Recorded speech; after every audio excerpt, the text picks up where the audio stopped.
Hey, what's going on? My name is Reggie Haynes, and for those that don't know me, I am a person who has transferred his whole life from being in America, the UK, and now I'm right here in the Motherland. And I'll also be discussing my mistakes that I've made along the way, and hopefully you guys take notes so you won't do the same.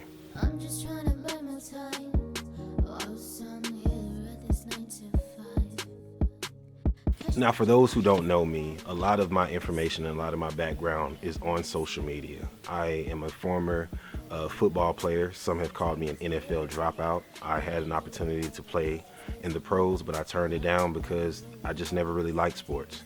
Then when it comes in regards to media, I am a person to where I do films, I do music, I do all things in media. When I first wanted to move to Africa, I remember I was 14 years old and I was watching a particular ad on TV with my cousin, and I saw all of the lies that they were placing on Africa. I saw how bad they were making Africa seem as it was like the worst place to ever live. And when I saw past that, I realized that, okay, they're hiding something. And what I realized that they were hiding after doing multitudes of research was that the motherland is the best place to be. It has the greatest people and the greatest resources. And at 14 years old, I made the decision that I was like, I'm going to live there one day. And here I am. But I will be lying if I were to say that there weren't a lot of struggles from 14 years old to where I am now. So when it comes in regards to the struggles that I'm referring to, the motherland is just what it is. It's the motherland. It is the center of everything that is functioning properly and well on earth. And when it comes down to my particular story, I know that after things didn't work out for me in the UK, I was on a marriage visa, thought I found the love of my life. Hey, things didn't work out. Doesn't mean we're failures, just weren't compatible, so I moved on. I knew that there were a lot of people who were Afro-centered, African-centric, and they were like, Reggie, hey, we heard that you wanted to go to the motherland. Let's connect you with some people who's out there, and maybe along the way, you'll make a home out there. And I had limited resources going from the UK to America. It was when it came in regards to currency and all of these things, I didn't have a lot, but I was supposed to go to Malawi. Things didn't work out, so I ended up going to Zimbabwe. Going there, like I said, I didn't have a lot of resources, so I had to trust certain people. And my first tip that I would tell anybody who's watching this video is, if you're ever going to travel overseas or ever going to travel to the motherland, do not go alone. And the reason why is because no matter where you are on earth, no matter where you are on this planet, when people see you alone, it's either going to go one or two ways: very bad or very good.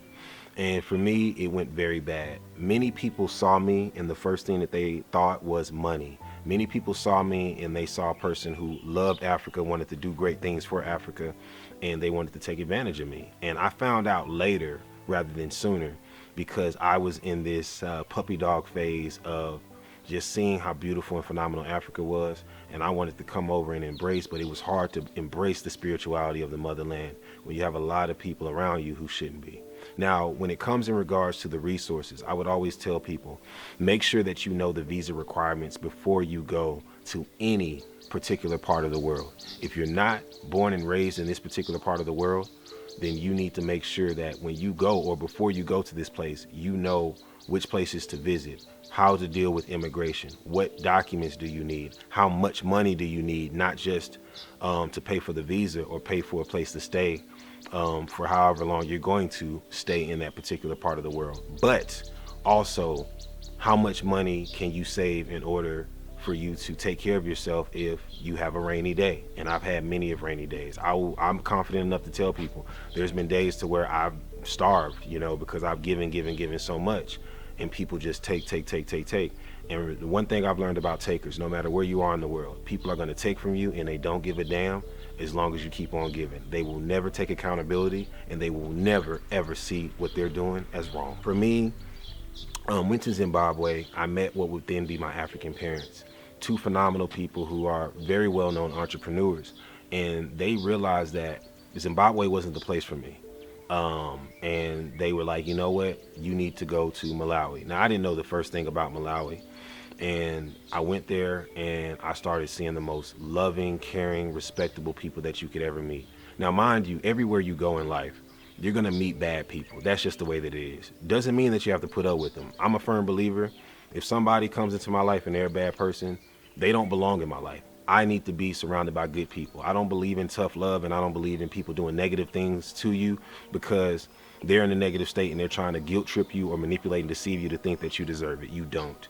So for me, when I went around Malawi, you know, I saw so many great people and I got job offers. And one thing I'll say about Malawi that's different from other countries that I visited, because I visited Ethiopia, Zimbabwe, and Zambia, is to where while you're in Malawi, if someone offers you a job within the country, you can apply for that work permit. And the good thing is, while I was here back in February, I think it was February 9th, I found out that if you have an American passport, the visa restrictions have been waived off, meaning that if you have an American passport, just like Zambia, you as an American citizen do not have to pay any visa fees in order to visit Malawi for, I think it's about 90 days, which is equivalent to 3 months. So for me, being out here, I found great people, I found great connections, and I started doing my media thing. Another thing that I would say, I talked about traveling alone. I talked about, you know, knowing how much to take with you when it comes in regards to money and resources. The next thing I'm going to say is leave your ego at the door. One of the major problems that I've had in my life is my ego, whether it's been hidden or obvious. I came over to Malawi, I came over to Africa thinking that people deserve to have my work on TV, that people deserve to have my work, you know, featured, and people should bow down to me and respect me. And that is the worst mindset to have. Just because you've done a lot of great things, just because you've done things in your past, doesn't mean that you should treat people as if you're better than them. And I learned that lesson heavy. I surrounded myself with humble people who showed me that, hey, look, Reggie, this is who you really are. Leave your ego at the door, because at the end of the day, if you're claiming that you're, you know, African empower, all about African empowerment and all of these great things, you need to show us better than you can tell us. And it's not about me trying to prove anything to anybody. It's about, like an old saying goes down south where I was born and raised in Houston, Texas. You know, when somebody comes to your house, you treat them with the utmost respect, just as long as they're doing the same to you. And I feel like that's what I've learned being in Malawi, because these people are the sweetest people you ever meet. The scenery is beautiful, more beautiful than any, you know, part of the world that I've ever seen. And it's a place to where I know for a fact I'm comfortable enough to call home. So going through all of these different things, you know, not, you know, traveling by myself, not planning strategically how I was going to start a life or a new life in Africa, not knowing how much resources or how many resources I was going to need in order to make a life out here, and also coming with an ego. Those are big mistakes that I always preach to people that they should never repeat. But all in all, when it comes in regards to the darker side of what I've experienced while being in Africa, the UK, and America, there is a documentary out there called Who is Reggie Haynes? Texas, UK, Africa. Be sure to check it out. The link is in the description below. For all of those who have taken time out to watch this video, thank you so much. I hope you guys have gained a lot from this particular video, and I hope to see you guys next time when I continue my African story on Reggie Haynes in Africa. Thank you. Don't forget to like, comment, and subscribe. And I hope you guys check out my other YouTube channel, the RHTV Network, and also be sure to go to Spotify or Apple Music to check out the Reggie Haynes podcast.